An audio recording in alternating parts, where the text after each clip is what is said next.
शिवसेनेचं operation tiger आणि या ऑपरेशन टायगरच्या वाघानं आता आपला मोर्चा राष्ट्रवादी काँग्रेसकडे वळवलाय की काय हा प्रश्न आहे।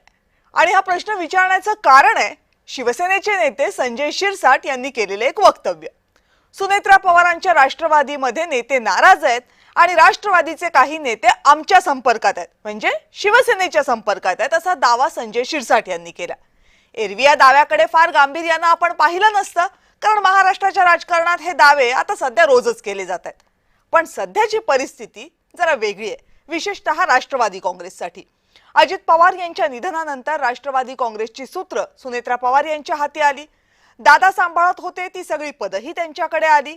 पण राष्ट्रवादीने सुनेत्रा पवारांना स्वीकारलं का हा सवाल उभा राहिला, आणि तोही दादांच्या निधनाला 4 महिनेही पूर्ण होण्या अगोदरच। कारण पक्षाच्या कार्यकारिणीमध्ये कोण असणार आणि कोण नसणार यावरून वाद सुरू झाला, आणि सुरू झालेला हा वाद अनाकलनीय आहे। कारण कोणत्याही प्रगल्भ राजकीय पक्षामध्ये असे वाद होत नाहीत, झाले तर ते सार्वजनिक केले जात नाहीत, आणि जर ते सार्वजनिक चर्चेमध्ये आले तर पक्षाचं नेतृत्व त्यावर लगेच उत्तर देतं। पण राष्ट्रवादी काँग्रेसमध्ये मात्र असं काहीही झालं नाहीये। उलट पार्थ पवार, सुनील तटकरे, प्रफुल्ल पटेल यांनी वेगवेगळ्या वेळी शरद पवार आणि देवेंद्र फडणवीस यांच्या भेटी घेतल्या आणि वाद आणखी चिघळत गेला।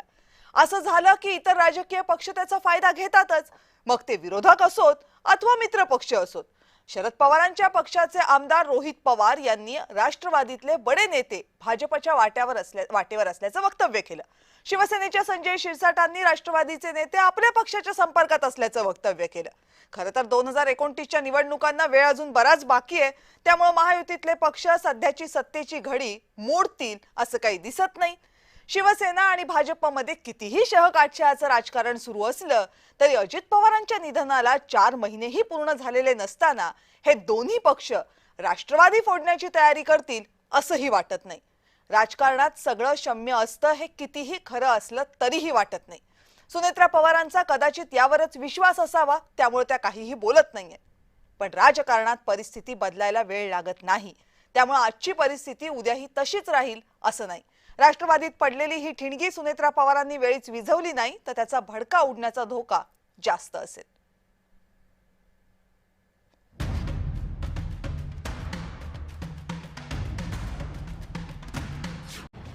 अलीकडे राष्ट्रवादी काँग्रेसमधून अस्वस्थतेची बातमी आली नाही असं एकही दिवस जात नाही। सुनेत्रा पवार आणि तटकरे पटेलांमध्ये तीव्र मतभेद असल्याच्या बातम्या गेल्या अनेक दिवसांपासून येत आहेत। पण आता तर राष्ट्रवादी काँग्रेसमधले काही नेते पक्ष सोडणार अशी चर्चा सुरू झाली आहे। शिवसेनेचे वरिष्ठ नेते संजय शिरसाट यांनी तर त्याही पुढे जात राष्ट्रवादीतले काही नेते आमच्या संपर्कात आहेत असा दावा केलाय। हा पक्ष त्यांच्या अंतर्गत गोष्ट वेगळी, परंतु पक्षामधून बाहेर जाण्याची संख्या तेवढीच वाढलेली आहे। काही लोक निश्चितच आमच्या संपर्कात आहेतच, आमच्याशी बोलतायत। पक्षामध्ये आता नेतृत्व कोणत्या नेतृत्वाखाली काम करायचं हा प्रश्न काही लोकांना पडलेला आहे। शिरसाट यांनी हा गौप्यस्फोट सर्वात आधी जय महाराष्ट्राच्या एन्काउंटर विथ ऋषाली कदम या कार्यक्रमात केला होता। दादांच्या पक्षात देखील उद्रेक होईल असं तुम्ही म्हणाले, तर नेमकं काय होऊ शकतं असं वाटतं तुम्हाला? अंतयात्रेच्या दिवसापासून आतापर्यंत जी काय उलथापालथ चालली ना, ती या गतीने चाललेली की आता सुनेत्रा वहिनी हे ठीक आहे, हो नेता आहे म्हणून तर ठीक आहे, आता त्यांना आणलंय नेता म्हणून त्यांच्याकडे पाहत आहेत, ओके। परंतु त्यांच्या नंतरचं जे चक्र फिरतायत ना, खऱ्या अर्थानं त्याच्यात आता नेता कोण कुणाला नेता म्हणतंय हेच कन्फ्युजन आहे। आता किती दिवस कोण कुणाबरोबर राहील याची काही शाश्वती राहिलेली नाही, आणि मला वाटतं तुम्हाला या 4-8 दिवसातच दिसेल काही लोक तुम्हाला पक्षापासून जय महाराष्ट्र करताना। शिरसाट यांच्याच पक्षातील नेते उदय सामंत यांनी मात्र शिरसाटांचा दावा खोडून काढला। छत्रपती संभाजीनगरच्या पालकमंत्र्यांच्या संपर्कामध्ये जर ते असतील तर ते काही मला माहिती नाही, परंतु मुद्दा असा आहे की अजितदादांची राष्ट्रवादी काँग्रेस पार्टी ही आमच्याबरोबर मित्रपक्ष म्हणून काम करते। त्याच्यामुळं मला असं वाटतं की त्यांचा पक्ष फोडणं आणि त्यांच्यातले कार्यकर्ते किंवा आमदार आमच्याकडे घेणं हे काय आमचं ध्येय नाही। अजितदादांच्या मृत्यूनंतर त्यांच्या पत्नी सुनेत्रा पवार उपमुख्यमंत्री बनल्या, पक्षाच्या अध्यक्षपदीही त्यांची निवड झाली। पण संपूर्ण पक्षानं त्यांचं नेतृत्व मनापासून स्वीकारलंय का हा प्रश्न अनेक जण विचारतायत।